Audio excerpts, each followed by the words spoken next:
and you are with us live at the theater here in LA where Stephen Greer is premiering the new movie Unacknowledged. Now, this film has set a new record for the amount of money raised through crowdfunding for a documentary, and it only surpassed the record previously established by his last movie, Sirius, which broke the very same record. Congratulations on a milestone achievement, and it's wonderful to be back here. Good to see you. Thank you. So, Stephen, how does it feel? We were here together for Sirius, and we're here back again. Exactly 4 years ago. So 4 years ago, we started the film Sirius here and kicked it off. And this is going to be more exciting. The film, Unacknowledged, has already hit #1 on iTunes for the trailer and in the top 10 for pre-orders. Our goal is to disclose this information to a few 100 million people, and that's going to happen. So that's what we're here for. And I want to welcome some folks who are here. You want to come up? Sure. Yeah? So you introduce yourself. I'm Vincent Spano. So Vincent is an actor, and we're very pleased to have you here. And thank you. How have you found out about what we're doing? Well, I'm an actor and a director and a writer, and one of my mentors as a writer and director is David Marconi, who I believe is a friend of yours. David wrote Enemy of the State, and he just wrote Martin Campbell's new film, The Foreigner. Right. He's always kept his ear to the ground on truth, whether it has to do with politics, government, money, all that good stuff. And The Foreigner is a terrific new film that's going to come out later this year. And I'm sure you've seen Enemy of the State. So I am what I believe like-minded. I remember when I was a kid, I waited online at the Ziegfeld to see Close Encounters of the Third Kind on the day it opened. Right. And then I pretended I lost my glove so I could see it twice in a row. I did the same thing. Yeah, okay, so you know. So I think I've always had a strong interest and belief, that we're not alone in no way, shape, or form. So what would you ask me about that interest of mine? Yeah, well, what are you wanting to discover from this film? I'm curious. Truth. Yeah, well, in an hour and 40 minutes, here's the thing about Unacknowledged. We distilled several thousand hours of top-secret military testimony, documents, and evidence into an hour and 40 minutes. Well, that's quite a task. And, so we have the filmmaker here, the director, has just arrived, so that's what we tried to do. And then there's a book by the same name that has much more information than the movie. So we'll give you... So when you leave, we'll give you a package of that. All right, that's awesome. Let me ask you this. How did you get access to that information? I've been working this with I was asked by friends of Bill Clinton to brief his first CIA director in 1993. Okay. So I've been involved in that level. I'm an emergency doctor, medical doctor, who got involved with this, and it just slowly overtook my career. That's awesome. I have to plug an ex-girlfriend of mine. Her name is Carol Ann Fernandez. She just wrote a book published on Amazon called Mission Possible, Finding Your True Calling, something like that. And she talks about how we have our careers and then we find our mission. It sounds like you found your mission. It's our mission. Yeah, Mission Impossible, actually. But no, possible. It is, you did it. I'm just kidding. It is possible. You manifested it. You created it. So it's awesome. Well, thank you. I'm so glad you're here. I'm very excited to see what you've put together. I really am. I think you'll enjoy it a lot. Thank you. Thank you. Good luck with the project. Thank you. So, have you something over here? You want to go this way? I will. Yeah. Who's this? Where's Ron? All right, so you need to stay up here. Or somebody needs to stay up here. There you go. So,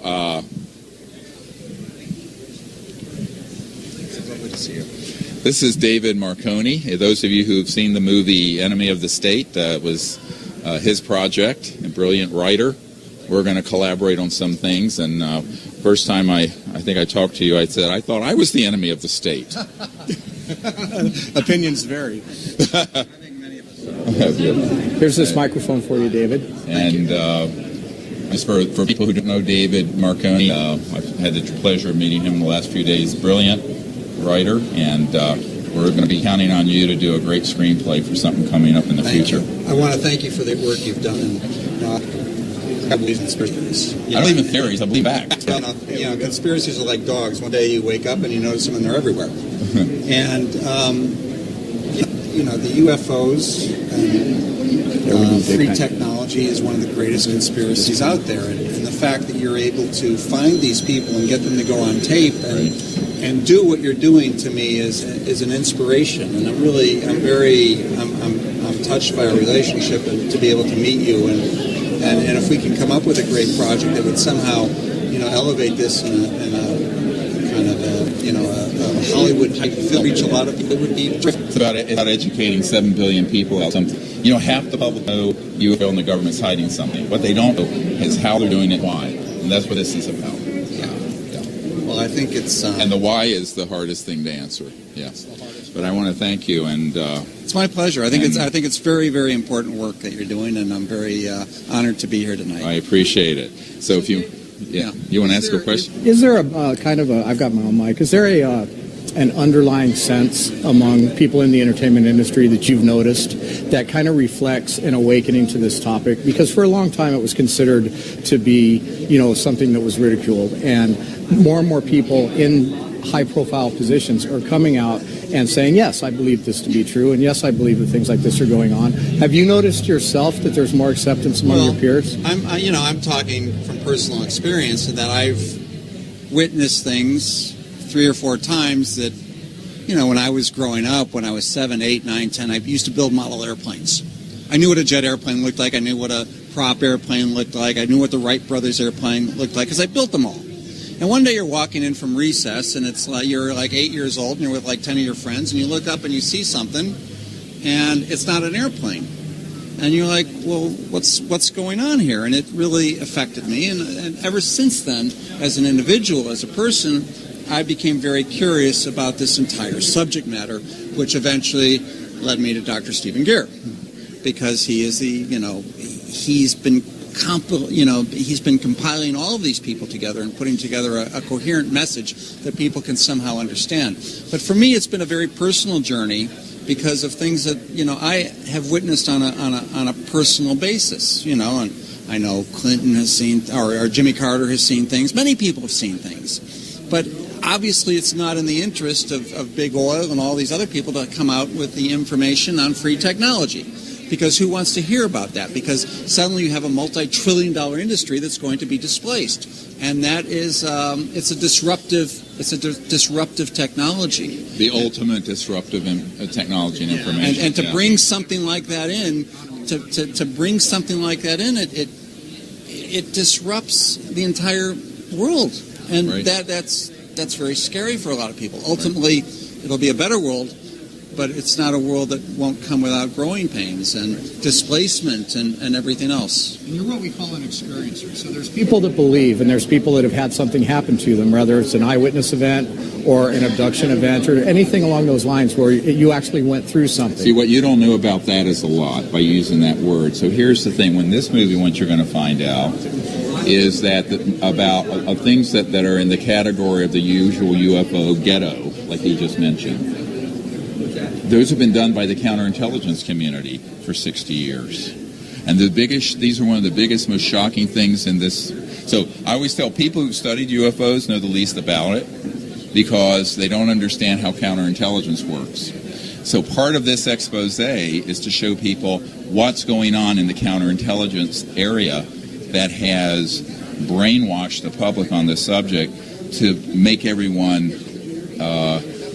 docile. Yeah. And accept World War III that'd be interplanetary. Right. Well, we don't have to. So that's really, to me, that's the part of this that's the most important, because the only thing worse than keeping the secret is for it to be disclosed in a false way that leads to an interplanetary conflict.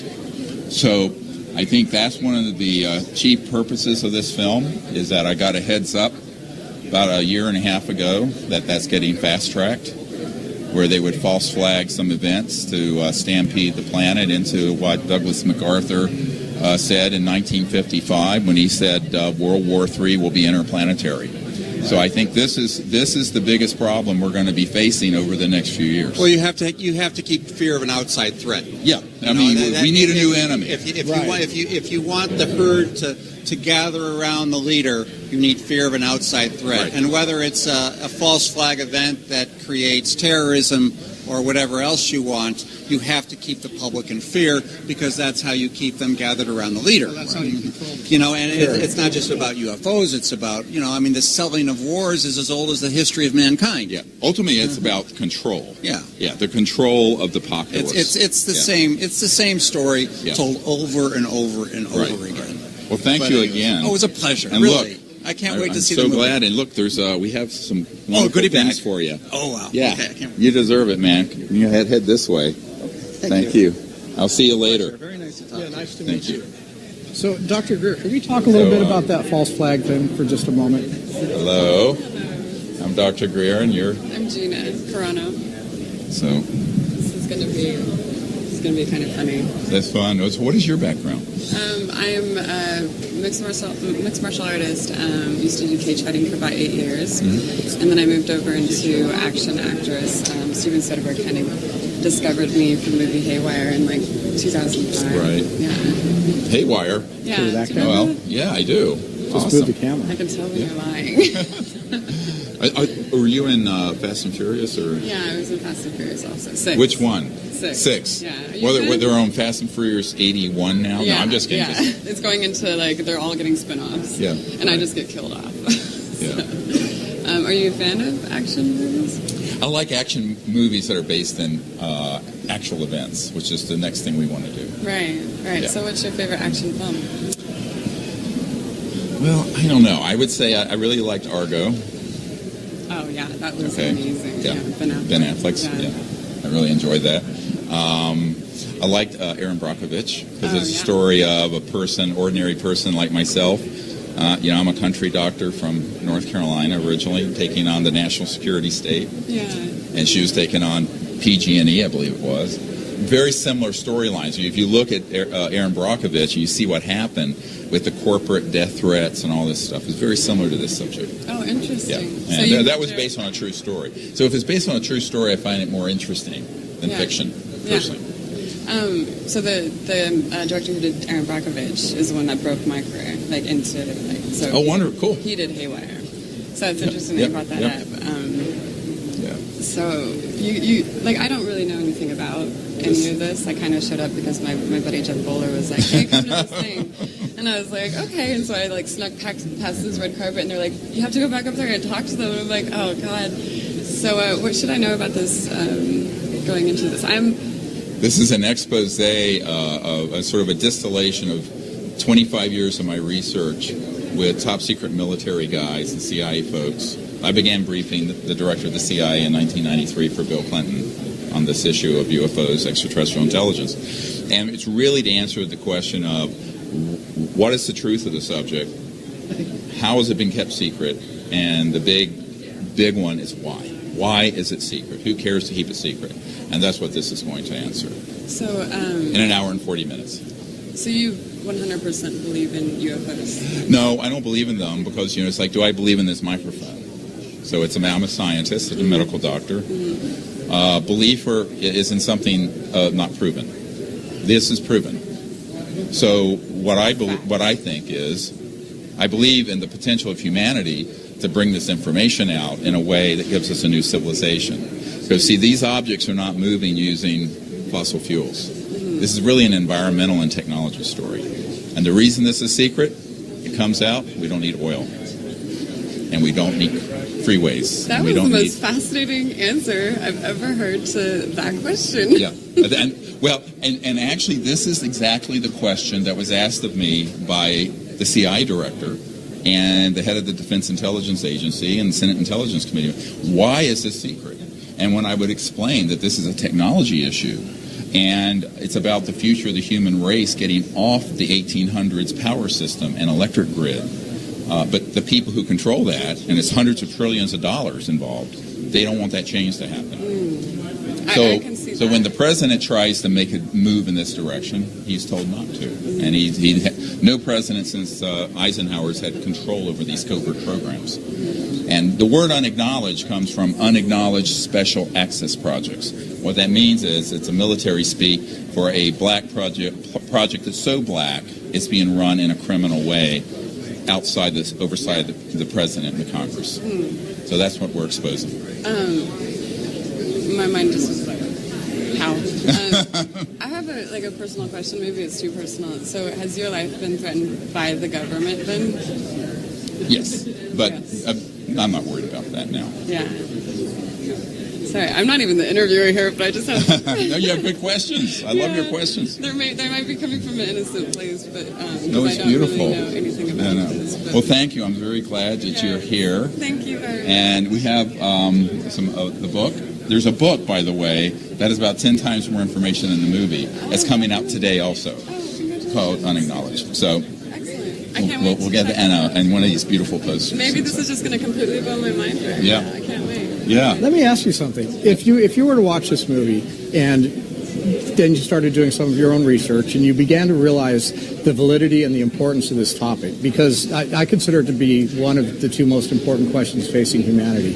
If you were to solidify around this, would it enable you or inspire you to be more active in talking to people about it, in trying to help groups that are trying to get the government to tell us more, and to just work more on wanting to get to the truth? I think that... Would it be more of a personal... Would it have more personal importance to you? I think that's kind of like an interesting question, because no matter what, like, I can say, okay, I'm going to go have this fight, but I know damn well that, like, when you go and have an actual fight, it's a completely different story than actually just saying that you would have a fight, you know? And I think that anything that affects you personally, like, no matter what, you start looking at, like, you know, you start looking more into it. And I think that, like, through your life, like, it's pretty bold that you're out here, like, telling your story. Am I right? Yeah, you know, in the 90s, I had 3 members of my team assassinated helping us, and a former CI director, Bill Colby, was assassinated helping us. It's going to be in the film. That's amazing. And so it's very intimidating initially, and then you kind of learn to take it in stride. Right. Because if you're in Russia, you it's get offed right away, right? Like, if you, like, yeah, and that's what was happening to us because we were too obscure. So by being not obscure, there's a certain level of protection. Yeah. And I always tell people, don't underestimate the fact that there are a lot of people in classified projects who want this information out. Yeah.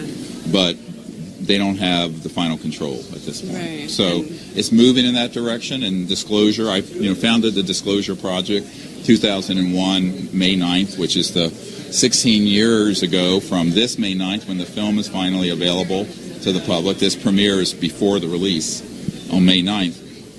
That event was seen by several hundred million people around the world. Wow. And so we've been struggling to move this information out to the public for a very long time. Because of fear.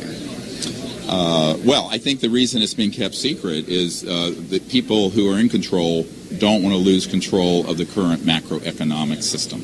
Right. You know, the hundreds of trillions of dollars in the petrodollar, oil. You know, the whole global economy is really controlled by a handful of global elites. And are they doing that because it would just be mass chaos if we knew the... No, it's because they like having the power. They don't want the people to have it. I think that more and more, to answer your question, the more I'm a truth seeker. I call myself a truth seeker.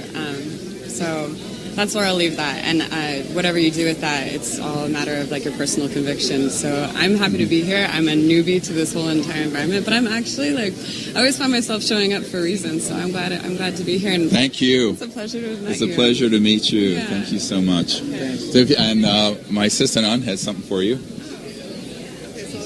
Thank you. Yeah. I hope you guys have the best night. Thank you. So, Dr. Greer, let me ask you a question real quick. Nice to meet you. Nice to meet you. Tell me about your background. I'm the founder of Judicial Watch. Hi. Nice to meet you. And Freedom Watch. Oh, excellent. And we're a public interest group that fights against government corruption and exposes... I almost contacted you guys when the government tried to put me in prison for doing what I'm doing. Really? Why did they do that? That's a very long story, and we don't have time to for get it. together some other time. But you wouldn't believe the fascist tendencies of the national security state. Well, I that's do gone out believe of that. control. I actually brought 2 lawsuits in the last 3 years. Wow. Against the NSA, CIA, and we enjoined them twice. Good for you. And that gave rise to the USA Freedom Act. And now Right. we find out of course, it's predicted they're violating it still. You know? Oh, sure. Yep. They even got into my phone in the last few weeks, so I'm I'm suing them again.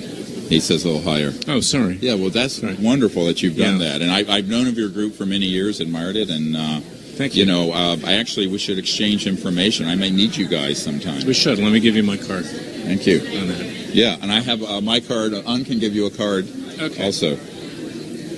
This is so awesome. Well, a lot of people don't realize that this crosses all the political divides most people think about.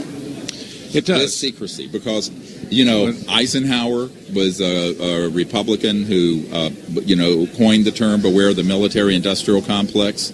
Right. He actually had been denied access to these projects by the end of his term, which is why he made that statement.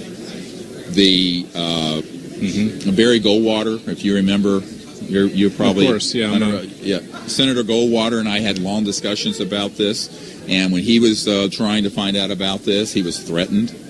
And here was a very conservative Republican who had been on armed services and intelligence, ran for president. It's not a political situation. It's not a political issue. No. It's really, it's about authoritarianism and fascism, whether it's left or right, that has overtaken our democracy. Control.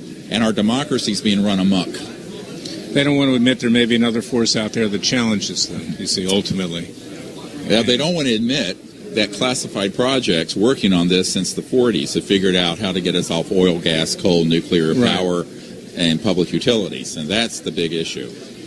Well, like I was saying, there are forces that are greater. David Marconi is a friend of mine. He invited me here today. Oh, wonderful. The great writer awesome. who wrote Enemy of the State. Yes, sure. We just had him here. Right, Yeah. right.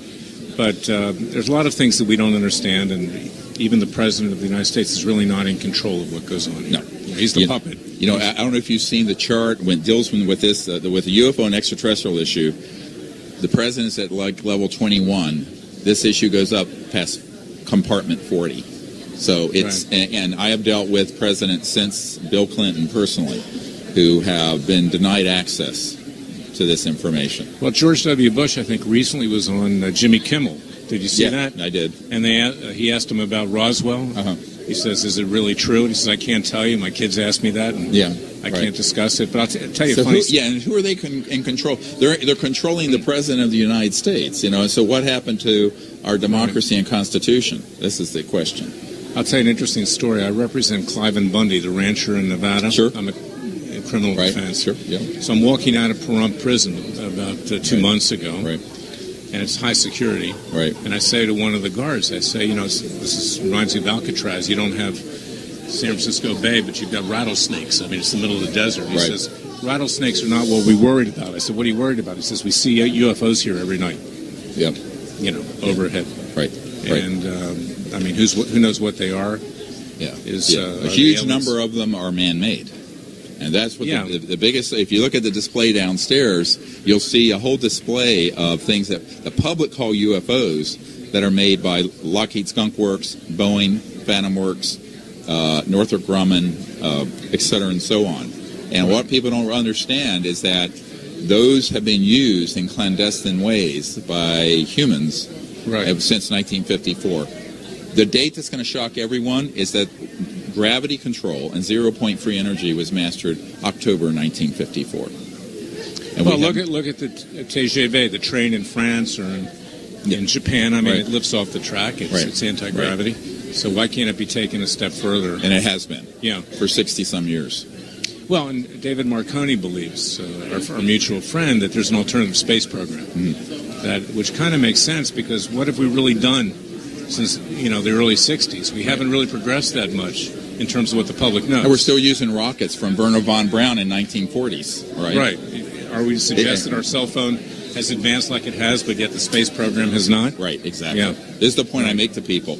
On all those big advancements have been paid by the taxpayers of the United States, and where's our dividend? Where's our benefit? Well, it's an interesting story. Years ago, I filed a Freedom of Information Act request for all the information the government has on UFOs. And it came back and it said, well, everything is on our website. I didn't pursue it because I was busy. I had other issues. Yeah. But I'm going to get back into that. Yeah. Because Good. I think we need to bring We need a to collaborate on this. Let's do it. Good. Let's do it. Thank you. Thanks for Nice coming to meet up. you. And We'll be in touch. Yeah, we will. Thank you. Thank you. So there are more. Okay. Hi, nice to see you. Oh, Hi.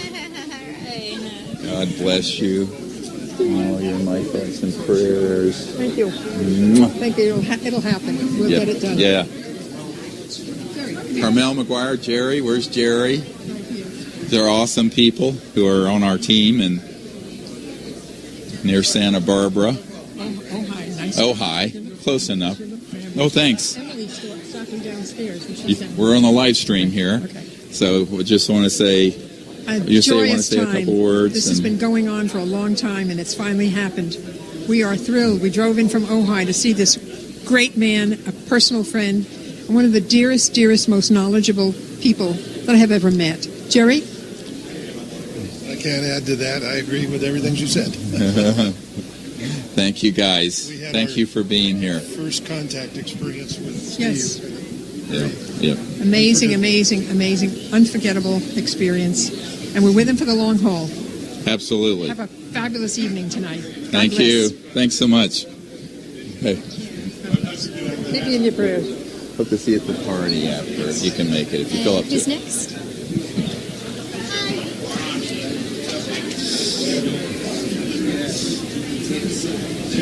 Just in a little bit. So we're going to move in just a little bit more. Hello. I don't know Hello. if you remember because how could you? But I Just a little bit this way. Thank you. Oh, there's a hole here. There we go. oh no, I just wanted to say. Well, thank you. So tell us who you are and I'm how you're up here. And So are- Kathleen Higgins, and I've met you before, and I came from Florida, All right. Thank you for coming. and I have nothing to say, but thank you. Thank you very much. Thanks for coming.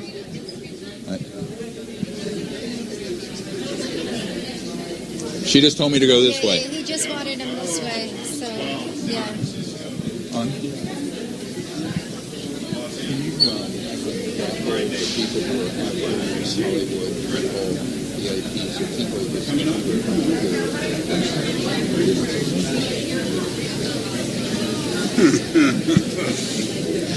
Who is this gentleman? We have Jimmy Church here with us. Nice to meet you, man. Nice to see you. So I would like to thank Jimmy for coming and for supporting the disclosure effort and our effort for a number of years. And what do you want to say a few words to all the folks watching? I'm going to say this is amazing. How are you feeling right now? Oh, great. I was just, trying to keep body and soul together. Been out here since Thursday and meeting with some of the most amazing people in L.A. and support is building around disclosure. And do you think, let me ask you directly, do you think something is about to break? We feel the tension. We feel something dramatic. There's so many things coming out from NASA every week about new exoplanets and fast radio burst and now Enceladus and Europa. It's always a month-to-month announcement about the discovery of something. Do you think it's their way of getting us acclimated? I think it's been going on for 60, 70 years, but it's picking up the pace. But my concern is that I wrote a paper back some years ago called When Disclosure Serves Secrecy. And so there are two kinds of disclosures that can happen. A disclosure that moves our civilization forward, or one that presents a threat from outer space that submerges our entire world into the sort of energy of the post-9/11 hysteria. And so my concern is the latter is what they're doing. Right. The latter is what's being ramped up. And this is being evidenced by the amount of xenophobic and terrifying information that's part of the counterintelligence disinformation being pushed out to the public. And one of the exciting things about this movie is that we have an Air Force counterintelligence officer going on the record about the government controlling the media on this. You think they're out there right now? And hoaxing hoaxing things like abductions and what have you. So I think that what people have to understand is who benefits from the fear.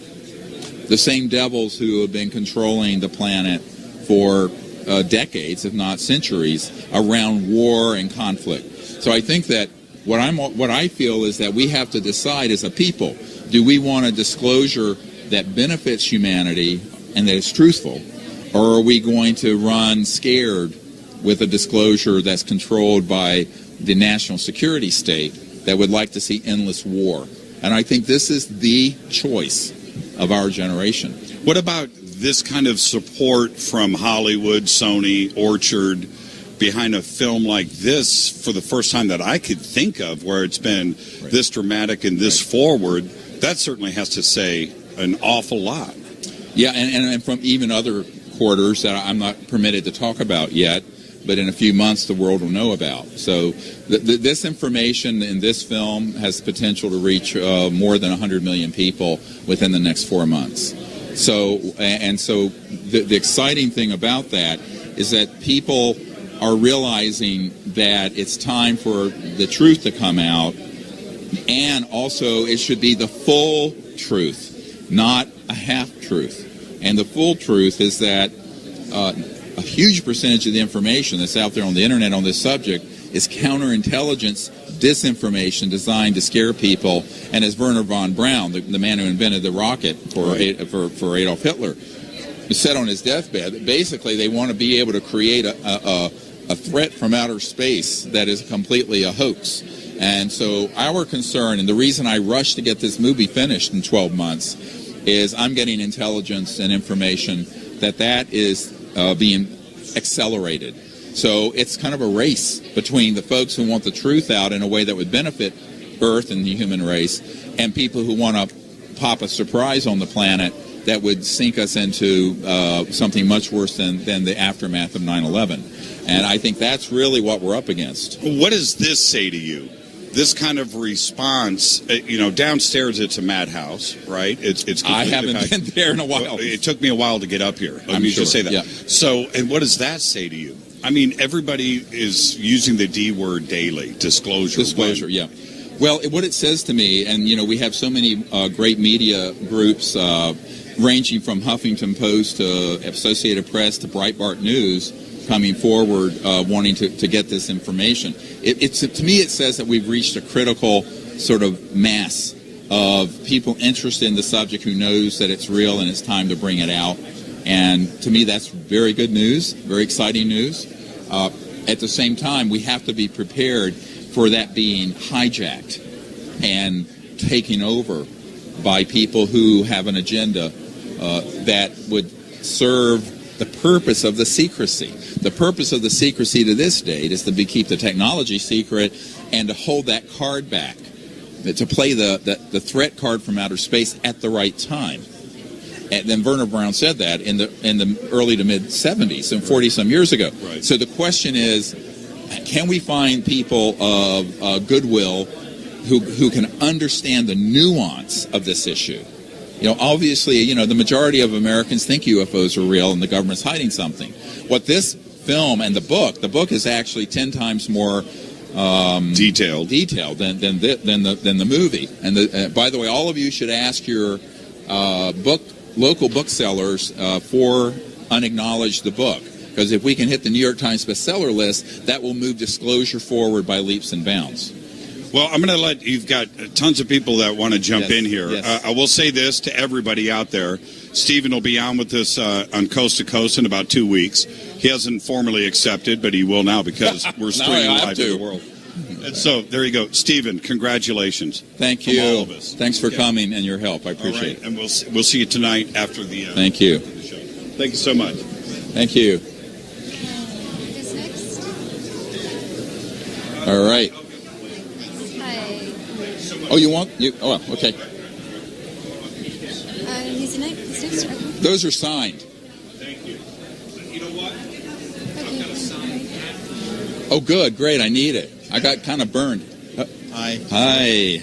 Nice to meet you. Nice to meet you. I'm Dr. Arthur Sarkisian. What's your name? Arthur Sarkisian. Nice to meet you. I'm a producer. I produce the Rush Hour movies. Oh, Rush Hour. Yeah, that's what we were in today. Right. And I've been working with David Marconi on a new one, and I'm very interested in your subject matter. Wonderful. I'm very, very interested in UFOs and new technologies, and I just love to be here, and I wanted to see your show. Maybe you can help us with the next project. Absolutely, why not? I would love to. That would be wonderful. I appreciate you being here. Nice to meet you. Thank you so much. Bye. Thanks for coming. Hi. Hi, Steve. Hi, how are you? It's good to see you. How are you? Susan Manowich from New Energy Movement. Yes, how are you doing? I'm doing great. How are you feeling this evening? Good. It's a pleasure to see you again. Nice to see you. I first met you Friday, I think. Yes. Well, actually, I met you before a couple years ago. Oh, I'm sorry. No, that's okay. But it was a lovely dinner. Thank you. So one of the questions, I have two questions. Okay. All right. The first question is, I have talked to a number of people that have been positively impacted by your events that you have, the CE5 events. Yeah, the Close Encounters of the Fifth Kind event. Yeah, Yes. That's the next one that's coming out. I look forward to seeing that one. I just dropped a little hint. in progress of happening. Yeah. What can you tell me from all the different experiences that you've had with running these different groups and participating with them? What do you think are some of the biggest impacts that have happened with these people? Because I know people see ships and they see beings, but what has transpired with them? You know, there's the phenomenon that people see when we go out and have a close encounter of the fifth kind, which is a human-initiated contact. And we have Dr. J. Allen Hynek's son here somewhere. I don't know if he's on the red carpet. It kind of ended there. Close encounter of the fifth kind is when humans initiate peaceful contact with these civilizations, bypassing the national security state. The big message is that when people realize that any person can do that, if they understand the science of consciousness, of the physics of interstellar travel, of the fact that interstellar civilizations have technologies that are way beyond our iPhones and Androids, that interface directly from consciousness and thought to electromagnetic fields. And that when we're out under the stars doing this together, and that becomes demonstrably true to 30 people who are seeing it all at once, a paradigm shift happens, a consciousness opens where they realize that the world isn't what we've been told it is, that the world is a multi-dimensional universe, and that these civilizations are passing through other dimensions, getting here from point A to B, but that all of that is recapitulated or folded within every human being. And so the potentiation that humanity has to experience that and make that happen is folded in every single human being.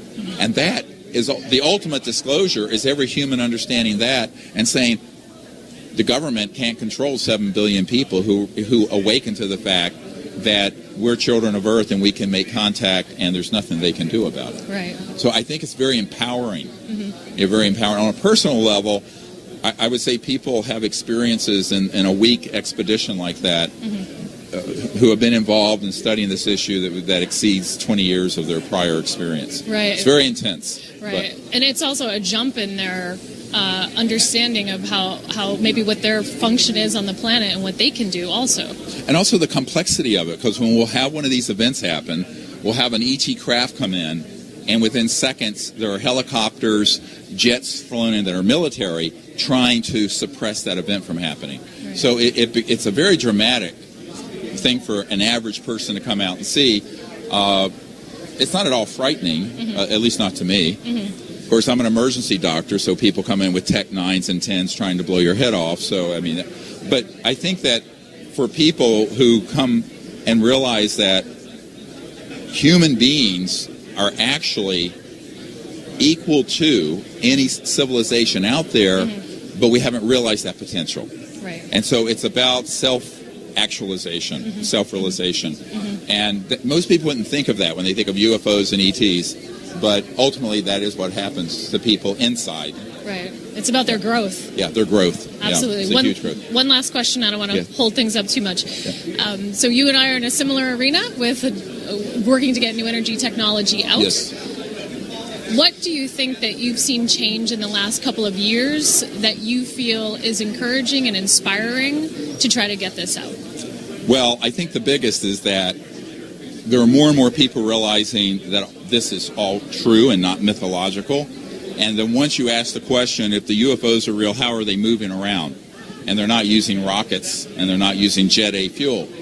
So it's opening up the question of why are we still using old fossil fuels and even nuclear power that's 100 and some to 70 years old when we've had these other technologies that are in classified unacknowledged special access projects. So for me, I think people are beginning to realize that our biggest problem is secrecy. And I want to point out to everyone listening at home, in the book, and I think it's in the film as well, that you'll see beginning May 9th, if you're not here personally, it's the date of the release of the film. The first director of the CIA said that the secrecy related to UFOs is a threat to the national security, not the UFOs. Eisenhower warned of the same thing. But this was explicitly in a letter in I believe it was 60 or 61 to Congress. And it was actually published in the New York Times, where the very first CIA director was very upset that the uncontrolled black projects dealing with this issue that were sitting on zero-point energy, anti-gravity, free energy, and that this is actually criminal, but it's threatening the national security and now world security. And so this is a very important point. And the reason I think more and more military and defense contractor people have come forward is that they realize they've been part of a system that is in the process of destroying the planet. Right, and they have grandchildren and children. And they have as well. children and grandchildren like I have 4 children, 8 grandchildren. Terrifying thought, huh? So, but thank you again. Right. We have some more other folks. Thank you so much. Thanks for coming. And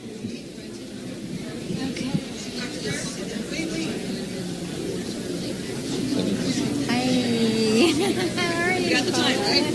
yeah.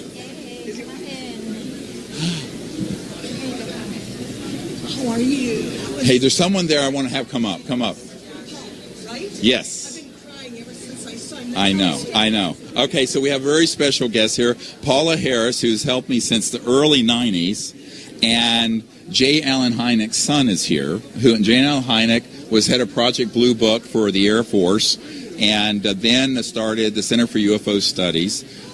He came out with the fact that these were most likely interplanetary vehicles. He understood the interdimensional aspect of it and many other things, and admitted that the Project Blue Book was sort of window dressing. So we're very honored to have both of you here because you interviewed his father. Actually, I worked with his dad for 6 years. He's the one that got me. He's the one that got me involved in ufology. Right. If it wasn't for his father and the fact that I spoke Italian, I wouldn't be standing here. So what do you remember from your dad? Well, I grew up. For me, UFOs are normal. Yep. So I grew up in a traditional house in Chicago, but we'd have things like UFO ornaments on the Christmas tree. So did we. There are paintings of UFOs in the garage, and we had people like Father Gill from New Zealand or from New Guinea, and from all over the world coming all the time to mention their UFO stories. So it was just natural for me.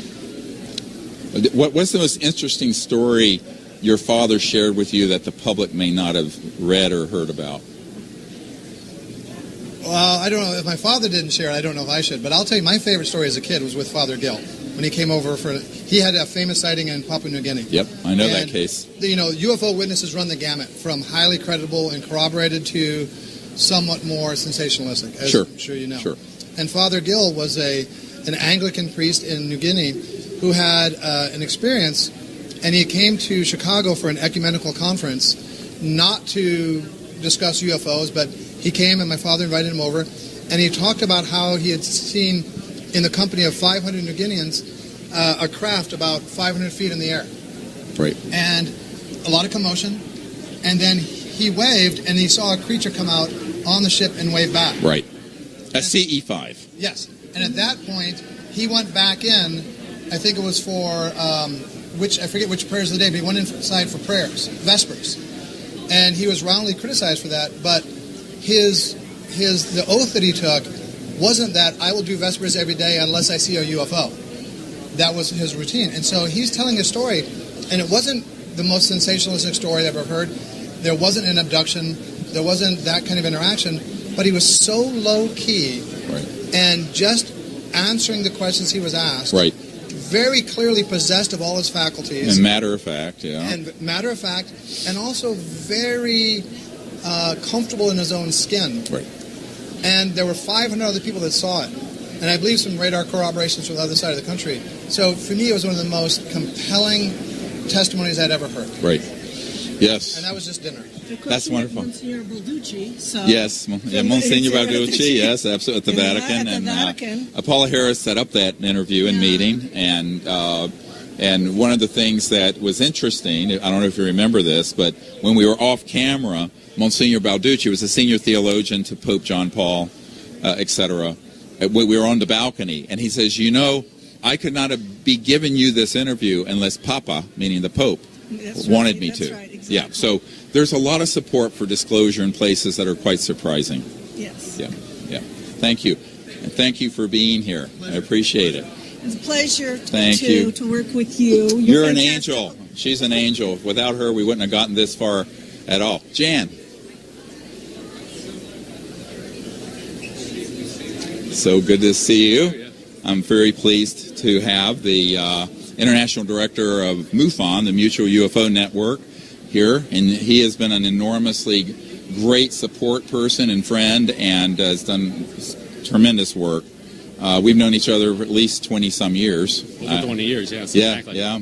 So what do you think? How are we doing? It looks beautiful. I can't hope for a very fantastic premiere tonight. So thank you for inviting me. Yeah, well, thank you. And I'll tell you that Jan Harzan is one of the people that in this field that he's going to do what he says he's going to do, and I very much appreciate that. And he's a enormously great man with tremendous integrity, and MUFON is lucky to have you. Thank you. Yeah, thank you. Well, we're all in this together, so let's make it all happen. You may not know that when I first had the idea to start the Center for the Study of Extraterrestrial Intelligence and then the Disclosure Project in 1990. Now, I'm dating myself. This is 27 years ago. Right. I didn't know what to do or what to so I found out about this thing called MUFON and went to the 1990 MUFON International Symposium, which I believe was in Gulf Breeze or near there because of all the sightings in the Gulf Breeze, Florida area.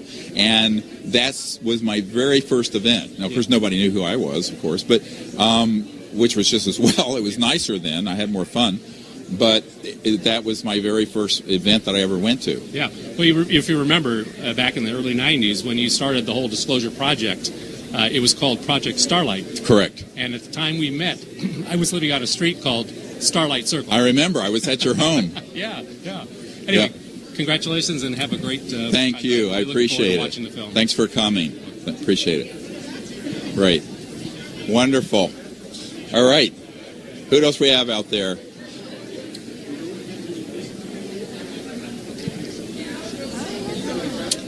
It's so good to see you. It's so good to see you. I am very, very honored to have Dr. Bob Woods here. He is a Disclosure Project witness from the early days. I'm one of your patients, that's right. Yes, one of my patients. You're not one of my... Pages. Pages, yes. And he's actually in the film. And why don't you tell them what you did, what happened at McDonnell Douglas when you were with the Condon Committee, just briefly. Okay. Yeah, years ago, my boss asked me, what should we tell the Air Force how to get to orbit and back 10 years from now? So I told him, why don't we tell them how the UFOs do it? So he said, go ahead and work on that. And so I read 50 books. And your boss was Old Man McDonald, right? He was ultimately, yeah. Yeah, of McDonnell Douglas. Yeah, that's right. So we wound up getting $500,000 to actually study that project in 1969. So how UFOs work. How they work, yeah. Yep. The question was, did we figure out how they worked before or after our competitor Lockheed? After. Yeah, that's right. Let me give you the date. Yeah. October 1954, we mastered gravity control. I believe that. Yes. Yeah. Yeah. So there's a Naval Research Labs these senior scientists there for years who was in the vault and saw that documentation. I think the Navy was way ahead of everybody else. Yeah. NRL, biggest defense lab in the United States. Of course, Thomas Edison started it, as you know, or you may not know. But yes, and so 1954, October. So if you look at your roads, your freeways, your cars, your jets, your trains, your boats, all of that's been obsolete since before I was a twinkle in my father's eye, and I'm no spring chicken. I'm really glad you're bringing that out. Yeah. Good. Thank you. Well, it's a pleasure and an honor that you're here. Thank you so much for all of your help. I appreciate it.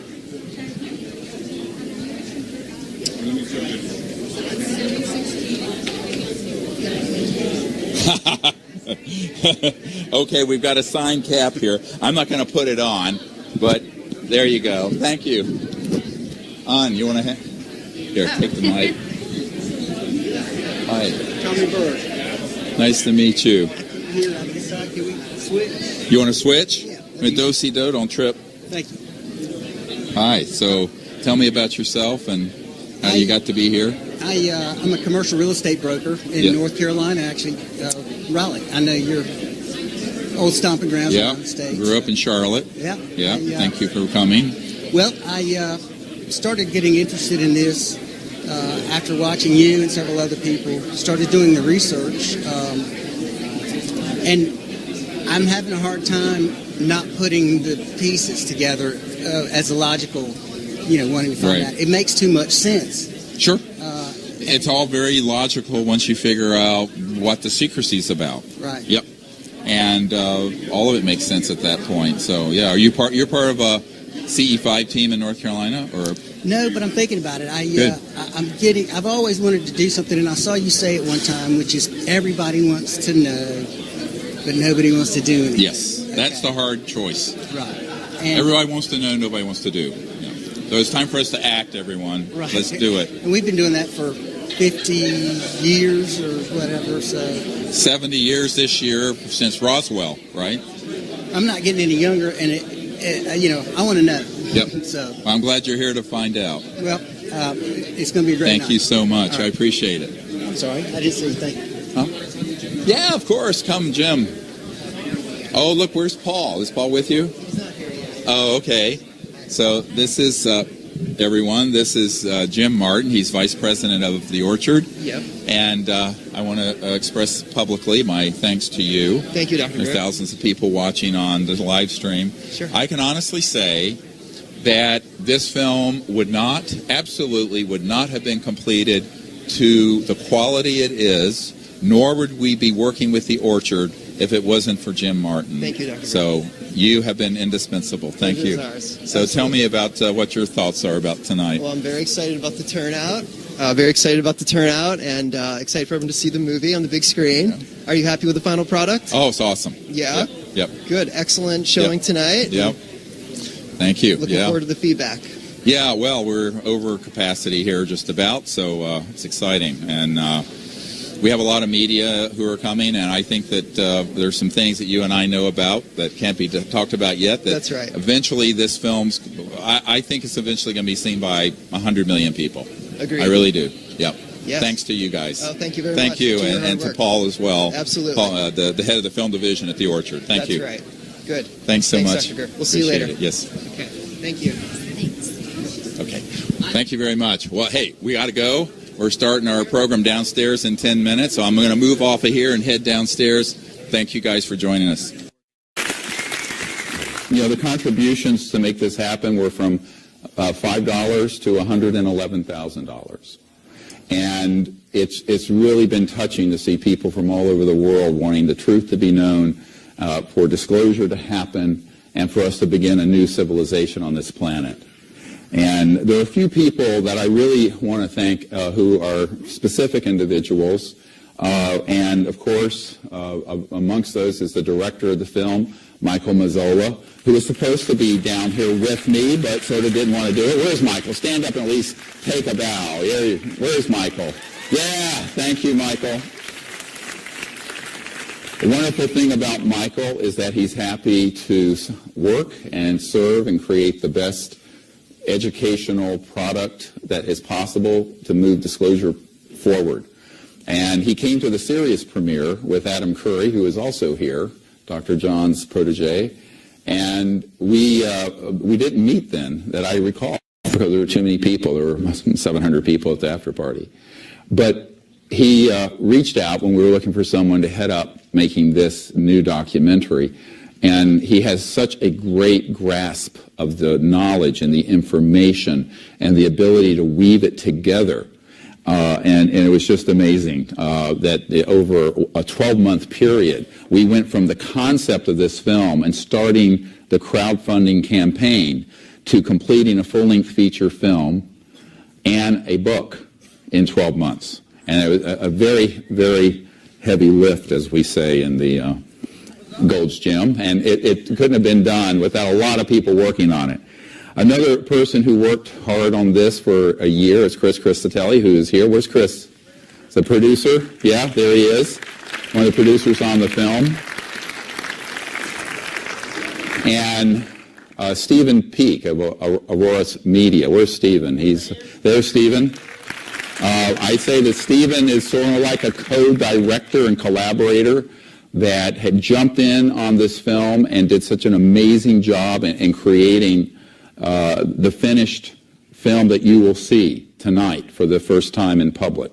And I have to say, Stephen was someone who we identified, I believe, in May or June of last year, and went around with his awesome Red Dragon cameras to film the new military witnesses, and then took over a lot of the post-production and has been working on it even up to today to get everything finalized for the May 9th release. So that's really, it's been an enormous effort. Thank you, Stephen.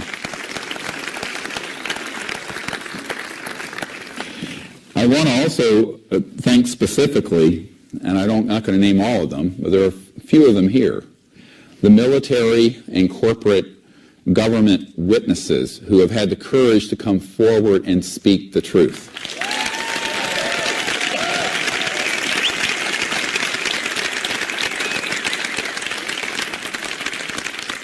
When I accidentally began this project in my misspent youth, I don't know if you can imagine being in your mid-30s being asked to brief a sitting director of the CIA on this, which is what happened to me. Being a doctor in North Carolina, working in an emergency department, taking care of things like shootings and stabbings and car wrecks and heart attacks and all that fun stuff. And at that time, I was asked to do it because we had successfully, in the spring of 1992, had a close encounter to fifth kind project where we set up protocols to contact interstellar civilizations, and 4 extraterrestrial vehicles showed up on the beach.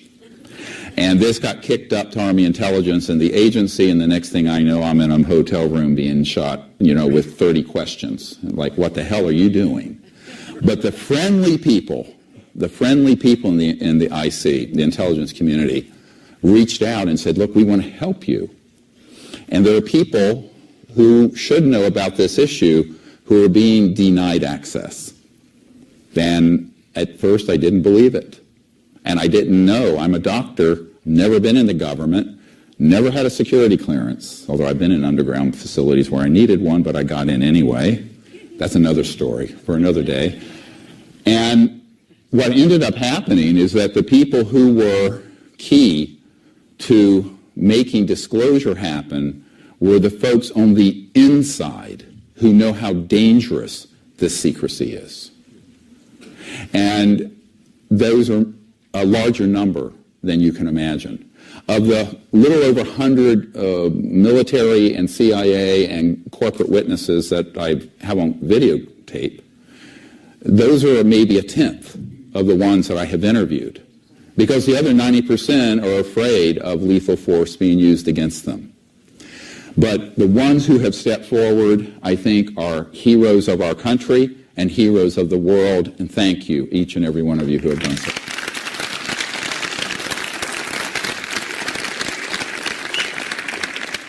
I really also want to thank, this film is being distributed digitally by The Orchard, and a big shout out to Paul Davidson, who is the head of the film division for The Orchard, and in particular, Jim Martin. Jim Martin and Paul Davidson, if you're stand up and just say hi. Everyone needs to know you guys are the movers and shakers making this happen for the whole world.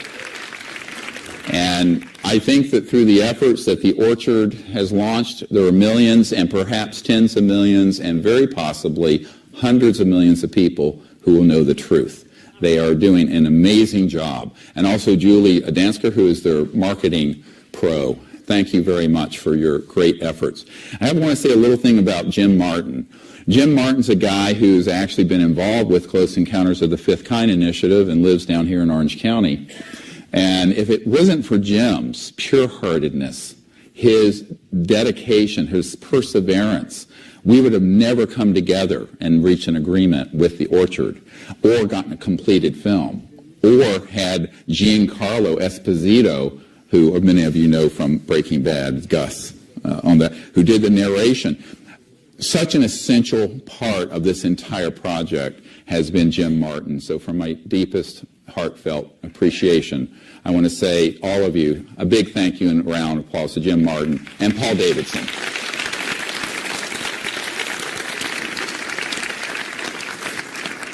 Now, I also want to thank Linda Martouche, who is a volunteer. Believe it or not, this whole production this weekend is being done by volunteers. So we have no paid staff.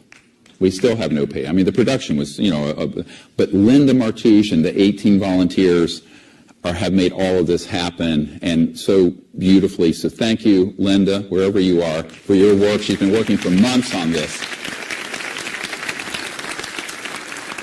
Now, I think the most important person to thank is someone that nobody knows about, and that's my wife, Emily.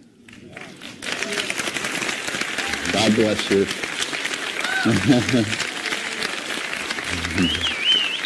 I can honestly say I wouldn't be a medical doctor without her. I wouldn't have 4 children without her, certainly. Or 8 grandchildren. Scary idea that I have 8 grandchildren. And then the entire Disclosure Project and all of the work we have done, the person behind the scenes who has done the chopping wood and carrying water, just the behind-the-scenes work, day in and day out for 27 years is Emily. So thank you, Emily. God bless you. I love you forever.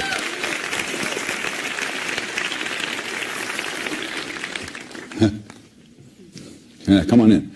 We're going to have, by the way, our 38th anniversary in August. And usually when people come on one of these expeditions with me for a week, about halfway through, I say, can you imagine being married to me for 37 years? And all the women go, no! It's kind of like drinking from a fire hose. Anyway,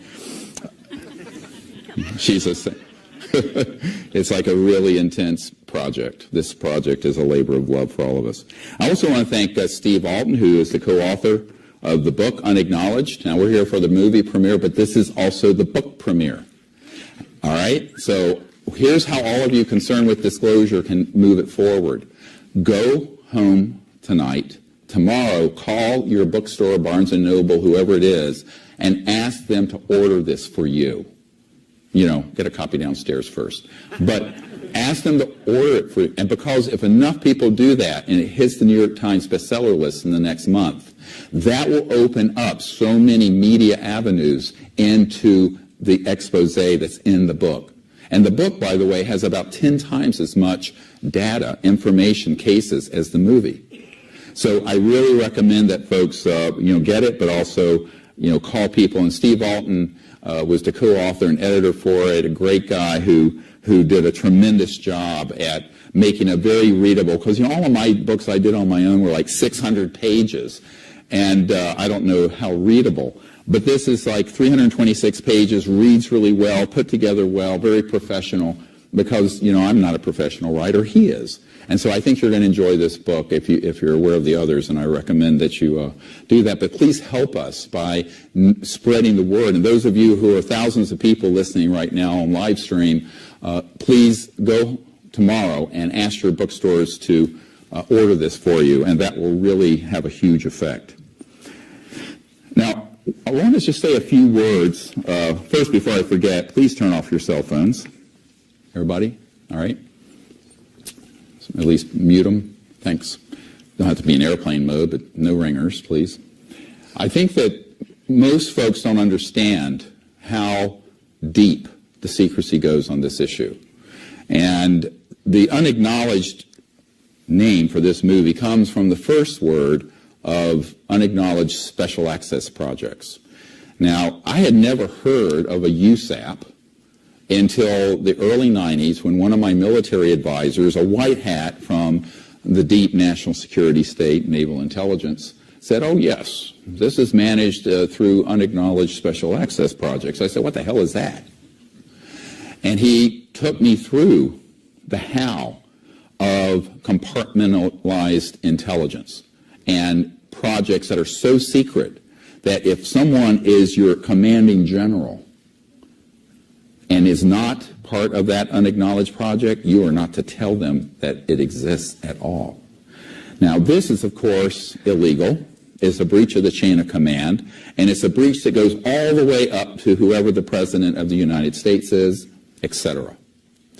What this means is that beginning in the 1950s, a silent and unacknowledged coup d'etat happened in the United States and other Western countries to keep this secret. Why? Because in October 1954, we mastered gravity control, anti-gravity technologies, and free energy. Since 1954, therefore, we have not needed oil, gas, coal, nuclear power, utilities, surface streets, rockets, jet engines, etc. It's a multi-hundred trillion dollar issue. And the secrecy, as the first CIA director, Admiral Roscoe Hillenkoetter, stated in a letter to Congress in the early 1960s, is the secrecy is a threat to the national security. Most people think, oh, well, if you look at Star Wars or half the UFO conferences or the internet, the aliens are a threat to the national security. No, the secrecy is a threat to the national security. And this, in the penmanship and letter and signed by the head of the CIA, the first head of the CIA, that's in this film and in the book. In 1955, October, I was about 4 months old. I was born in June of 1955. General Douglas MacArthur said that basically World War III will be interplanetary. Now this is an uncontested comment. So since the early and mid-50s, there has been a cabal, a covert group, that has kept this secret for a few key reasons. And the why of the secrecy is the thing that is most disturbing, but most promising. And part of it is the inertia of secrecy, because this is a bigger scandal than 1,000 Watergates, by far. And certainly 1,000 times more scandalous than the Monica Lewinsky episode that we heard about for years and years. It's also the fact that the technologies, once they knew what they had, and this is over 60 years ago, they knew that the centralized elites, the global elites, which are, in my opinion, fascist by nature, did not want the public to know this. And they started a disinformation and counterintelligence campaign to ridicule the subject and keep it secret.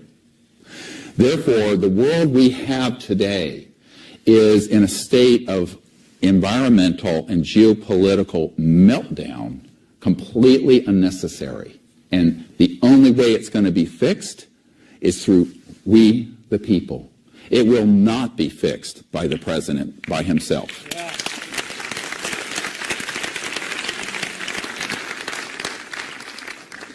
And therefore, this is a call to action, this movie.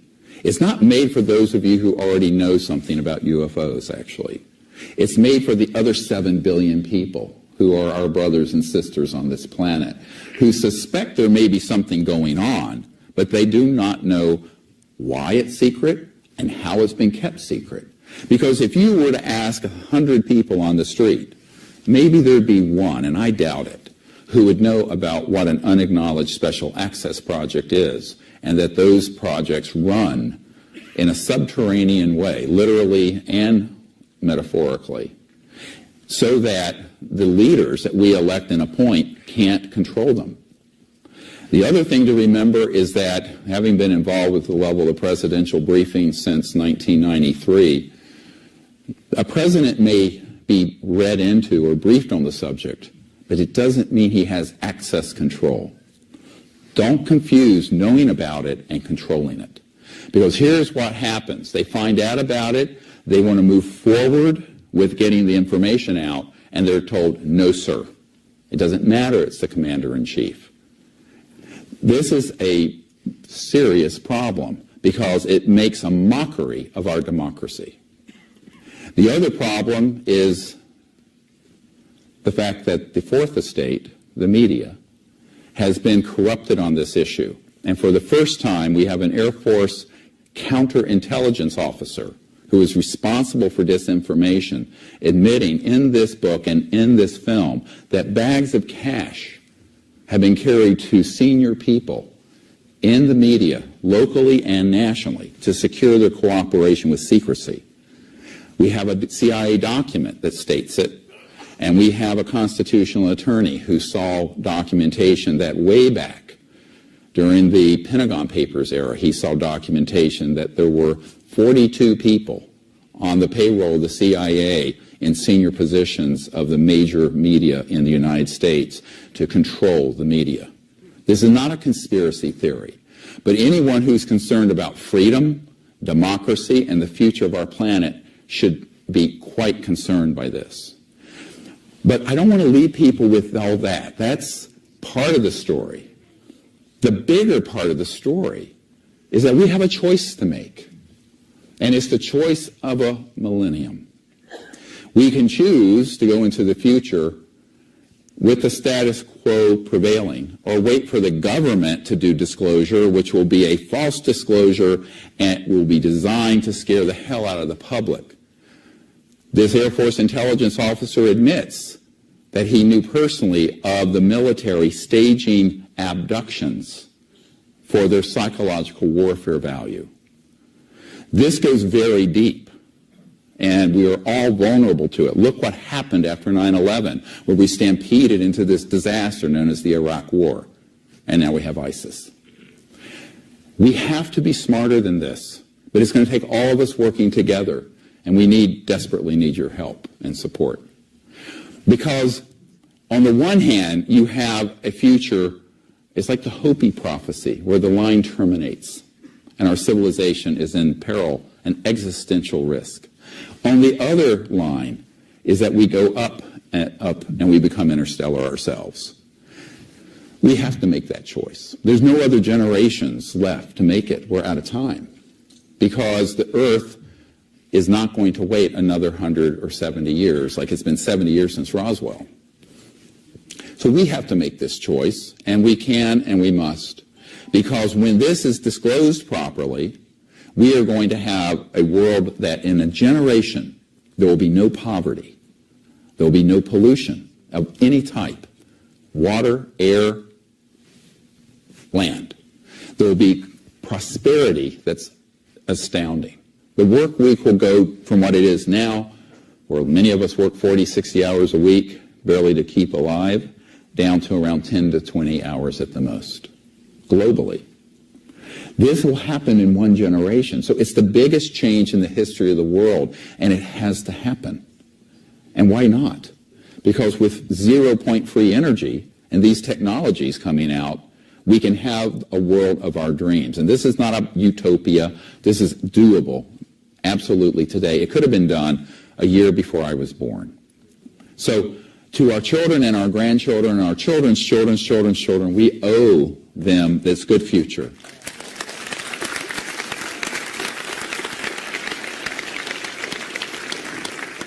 And to that end, I want to announce, and it's mentioned in this film, that we want to start a New Earth Energy Incubator. You know, Google has an incubator for ideas and technologies.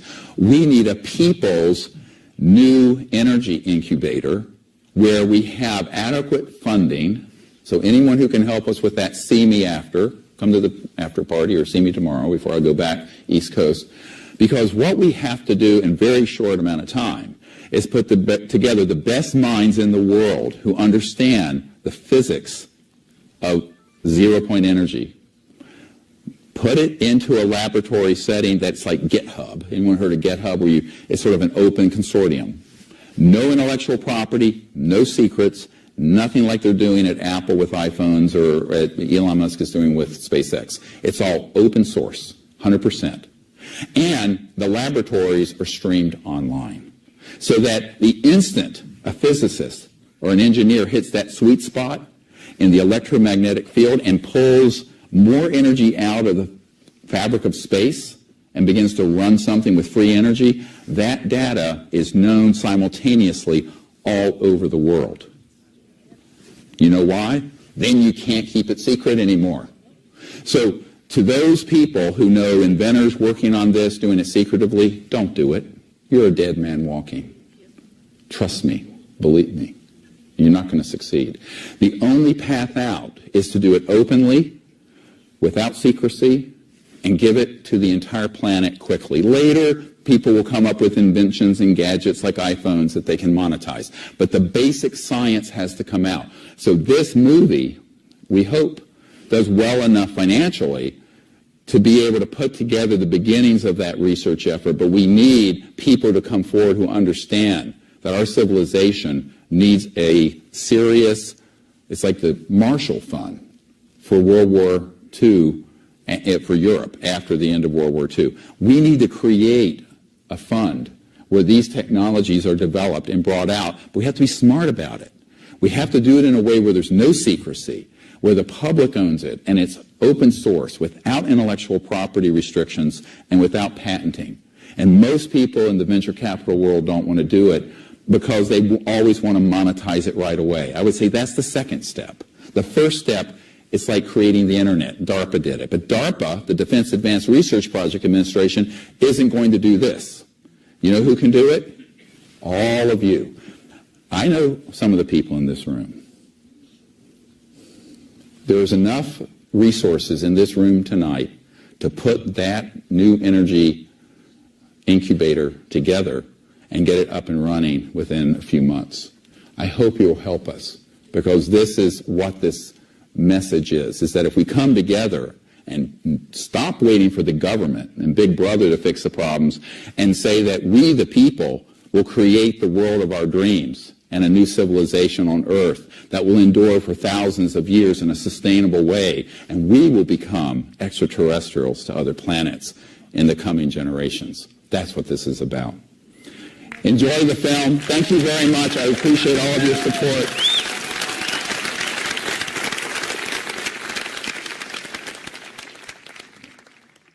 About things that are in the category of the usual UFO ghetto, like he just mentioned. Those have been done by the counterintelligence community for 60 years. And these are one of the biggest, most shocking things in this. So I always tell people who studied UFOs know the least about it because they don't understand how counterintelligence works. So part of this expose is to show people what's going on in the counterintelligence area that has brainwashed the public on this subject to make everyone docile and accept World War III that'd be interplanetary. Right. Well, we don't have to. So that's really, to me, that's the part of this that's the most important, because the only thing worse than keeping the secret is for it to be disclosed in a false way that leads to an interplanetary conflict. So I think that's one of the chief purposes of this film, is that I got a heads up about a year and a half ago that that's getting fast-tracked, where they would false flag some events to stampede the planet into what Douglas MacArthur said in 1955 when he said World War III will be interplanetary. So I think this is the biggest problem we're going to be facing over the next few years. Well, you have to keep fear of an outside threat. Yeah, I mean, we need a new enemy. If you want the herd to gather around the leader, you need fear of an outside threat. Right. And whether it's a false flag event that creates terrorism or whatever else you want, you have to keep the public in fear because that's how you keep them gathered around the leader. Well, that's how you control them. You know, and it's not just about UFOs. It's about, you know, I mean, the selling of wars is as old as the history of mankind. Yeah. Ultimately, it's about control. Yeah. Yeah. The control of the populace. It's the same. It's the same story told over and over and over again. Well, thank you again. Oh, it was a pleasure. And really. Look, I can't wait to see the movie. I'm so the glad. And look, there's we have some wonderful goodie things bag for you. Oh, wow. Yeah. Okay, I can't wait. You deserve it, man. You head this way. Thank you. I'll see you later. Very nice to talk to you. Nice to meet you. And you are with us live at the theater here in LA where Stephen Greer is premiering the new movie Unacknowledged. Now, this film has set a new record for the amount of money raised through crowdfunding for a documentary, and it only surpassed the record previously established by his last movie, Sirius, which broke the very same record. Congratulations on a milestone achievement, and it's wonderful to be back here. Good to see you. Thank you. So, Stephen, how does it feel? We were here together for 4 years Sirius, ago. and we're here back again. Exactly 4 years ago. So 4 years ago, we started the film Sirius here and kicked it off. And this is going to be more exciting. The film, Unacknowledged, has already hit #1 on iTunes for the trailer and in the top 10 for pre-orders. Our goal is to disclose this information to a few hundred million people, and that's going to happen. So that's what we're here for. And I want to welcome some folks who are here. You want to come up? Sure. Yeah? So you introduce yourself. I'm Vincent Spano. So Vincent is an actor, and we're very pleased to have you here. And thank you. How have you found out about what we're doing? And well, I'm an actor and a director and a writer, and one of my mentors as a writer and director is David Marconi, who I believe is a friend of yours. David wrote Enemy of the State, and he just wrote Martin Campbell's new film, The Foreigner. Right. He's always kept his ear to the ground on truth, whether it has to do with politics, government, money, all that good stuff. And The Foreigner is a terrific new film that's going to come out later this year. And I'm sure you've seen Enemy of the State. So I am what I believe like-minded. I remember when I was a kid, I waited online at the Ziegfeld to see Close Encounters of the Third Kind on the day it opened. Right. And then I pretended I lost my glove so I could see it twice in a row. I did the same thing. Yeah, okay, so you know. So I think I've always had a strong interest and belief, that we're not alone in no way, shape, or form. So what would you ask me about that interest of mine? Yeah, well, what are you wanting to discover from this film? I'm curious. Truth. Yeah, well, in an hour and 40 minutes, here's the thing about Unacknowledged. We distilled several thousand hours of top-secret military testimony, documents, and evidence into an hour and 40 minutes. Well, that's quite a task. And, so we have the filmmaker here, the director, has just arrived, so that's what we tried to do. And then there's a book by the same name that has much more information than the movie. So we'll give you... So when you leave, we'll give you a package of that. All right, that's awesome. Let me ask you this. How did you get access to that information? I've been working this with I was asked by friends of Bill Clinton to brief his first CIA director in 1993. Okay. So I've been involved in that level. I'm an emergency doctor, medical doctor, who got involved with this, and it just slowly overtook my career. That's awesome. I have to plug an ex-girlfriend of mine. Her name is Carol Ann Fernandez. She just wrote a book published on Amazon called Mission Possible, Finding Your True Calling, something like that. And she talks about how we have our careers and then we find our mission. It sounds like you found your mission. It's our mission. Yeah, Mission Impossible, actually. But no, possible. You did it. I'm just kidding. It is possible. You manifested it. You created it. So it's awesome. Well, thank you. I'm so glad you're here. I'm very excited to see what you've put together. I really am. I think you'll enjoy it a lot. Thank you. Thank you. Good luck with the project. Thank you. So, have you something over here? You want to go this way? I will. Yeah. Who's this? Where's Ron? Coming out and saying, yes, I believe this to be true, and yes, I believe that things like this are going on. Have you noticed yourself that there's more acceptance among your peers? I'm talking from personal experience that I've witnessed things 3 or 4 times that, when I was growing up, when I was 7, 8, 9, 10, I used to build model airplanes. I knew what a jet airplane looked like. I knew what a prop airplane looked like. I knew what the Wright brothers airplane looked like because I built them all. And one day you're walking in from recess, and it's like you're like 8 years old, and you're with like 10 of your friends, and you look up and you see something, and it's not an airplane. And you're like, well, what's going on here? And it really affected me. And ever since then, as an individual, as a person, I became very curious about this entire subject matter, which eventually led me to Dr. Stephen Greer, because he is he's been compiling all of these people together and putting together a coherent message that people can somehow understand.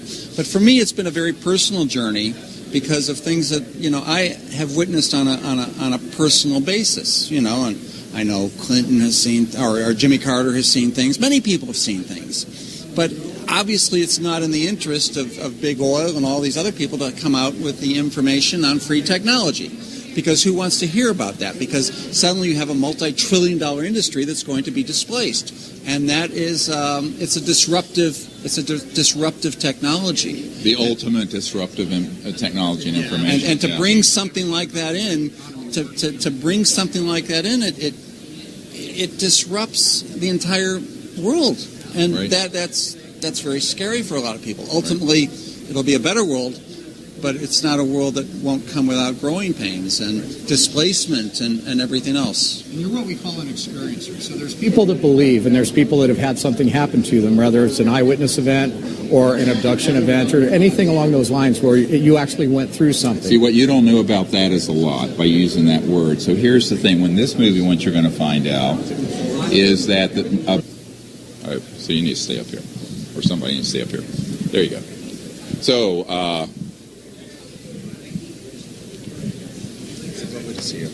this is David Marconi. Those of you who have seen the movie Enemy of the State, was his project, a brilliant writer. We're going to collaborate on some things. And first time I think I talked to you, I said, I thought I was the enemy of the state. Opinions vary. Here's this microphone for you, David. And just for people who don't know David Marconi, I've had the pleasure of meeting him in the last few days. Brilliant writer, and we're going to be counting on you to do a great screenplay for something coming up in the future. I want to thank you for the work you've done. I believe in conspiracies. I don't believe in theories. I believe facts. Conspiracies are like dogs. One day you wake up and you notice them and they're everywhere. And the UFOs and free technology is one of the greatest conspiracies out there. And the fact that you're able to find these people and get them to go on tape and do what you're doing, to me, is an inspiration. And I'm touched by our relationship and to be able to meet you. And if we can come up with a great project that would somehow, elevate this in a kind of a Hollywood type film, reach a lot of people, it would be terrific. It's about educating 7 billion people about something. Half the public know UFO and the government's hiding something. What they don't know is how they're doing it, why. And that's what this is about. Well, I think it's... and the why is the hardest thing to answer, yes. But I want to thank you, and... it's my pleasure. I think it's very, very important work that you're doing, and I'm very honored to be here tonight. I appreciate it. So if you... you want to ask a question? Is there a kind of a... I've got my own mic. Is there an underlying sense among people in the entertainment industry that you've noticed that kind of reflects an awakening to this topic? Because for a long time it was considered to be, something that was ridiculed, and more people in high-profile positions are